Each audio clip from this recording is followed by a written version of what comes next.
ছেলেটা 5 বছরের ইউটিউবিং ছেড়ে দিল, 2 মিলিয়ন সাবস্ক্রাইব চ্যানেল ছেড়ে দিল শুধুমাত্র একটা মেয়ের জন্য। কথাগুলো শুনে হয়তো বুঝতে পারছেন আমি আজকে কার স্টোরির গল্প বলছি। আজকের স্টোরিটা হলো হৃদয় আহমেদ শান্ত ভাইয়াকে নিয়ে। সে একটা মেয়েকে অনেক ভালোবাসতো। এই মেয়েটার সাথে তার দীর্ঘ 7 বছরের রিলেশন ছিল, কিন্তু সমস্যা একটাই ছিল, মেয়েটা মাদ্রাসায় পড়তো আর সে ইউটিউবিং করতো। কিন্তু একটা সময় মেয়েটার পরিবার জানতে পারে হৃদয় আহমেদ শান্তর সাথে তার সম্পর্ক রয়েছে। তখন মেয়েটাকে বলা হয় এই সম্পর্ক আমরা কোনোদিনই মেনে নিব না। তুমি মাদ্রাসায় পড়ো আর আমাদের ফ্যামিলিটা হলো একজন মুসলিম ফ্যামিলি।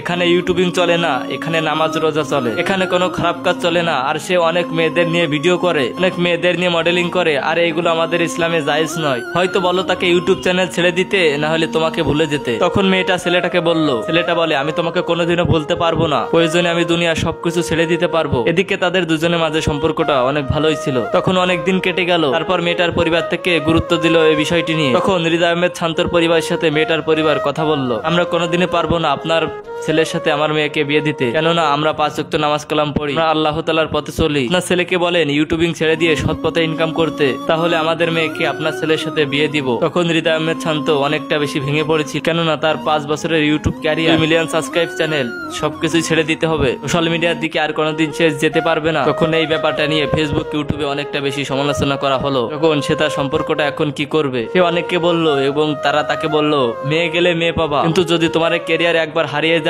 তা তুমি কখনো আর ফিরে পাবে না। কিন্তু তারপরে হৃদয় আহমেদ শান্ত কারোর কথা কান দিল না, কেননা সে তার নিজের জীবনের চেয়ে মেয়েটিকে অনেক ভালোবাসতো। তারপর সে সিদ্ধান্ত নিল সবকিছু ছেড়ে দিবে। তারপর সে বলল তার চ্যানেলটিকে সে বিক্রি করে দিবে, আর তার পেজটাও বিক্রি করে দিবে। তার মা তাকে বলল তার ইউটিউব চ্যানেলটা বিক্রি করে দিতে, তার ফেসবুক পেজটি রেখে দিতে। তারপর সে তার ইউটিউব চ্যানেলটি বিক্রি করে দিল। তারপর যত টাকা হলো সব টাকা এক জায়গায় করে সে চলে যাবে প্রবাসে। এদিকে মেয়েটির পরিবার তাকে বলতে থাকে হৃদয় আহমেদ শান্ত নাকি প্রবাসে গিয়ে টাকা ইনকাম করতে পারবে না। এদিকে হৃদয় আহমেদ শান্ত অনেকটা বেশি ভেঙে পড়েছিল, কেননা তার অনেক দিনের স্বপ্ন ছিল সে একজন মডেল হবে। সে সফল হয়েছিল, কিন্তু তার নিজের ভালোবাসার মানুষটিকে পাওয়ার জন্য তার সবকিছু এভাবে ছেড়ে দিতে হবে, সে এটা কোনোদিনও ভাবতে পারেনি। তখন সে ছোট ছিল, সে আয়নার সামনে দাঁড়িয়ে কথা বলতো, দেখতো তার অভিনয়গুলো কেমন হয়, সে এগুলো মনে করে অনেকটা বেশি কান্না করে। কিন্তু সেই সময় তার পাশে কাউকে পায়নি। তারপর সে ডিসিশন নিল ইটালিতে চলে যাবে। সেকে মেয়েটির পরিবার তাকে বলছে বারবার ছেলেটি পারবে না কিছু করতে, বিদেশ গিয়ে সে টাকা ইনকাম করতে পারবে না। আহমেদ শান্ত সে তার বাইকটি বিক্রি করে দিল, কেননা সে তার বাইকটি দিয়ে এখন কি করবে, সে যদি ইটালিতে চলে যায়, কেননা তার বাইকটি কে চালাবে।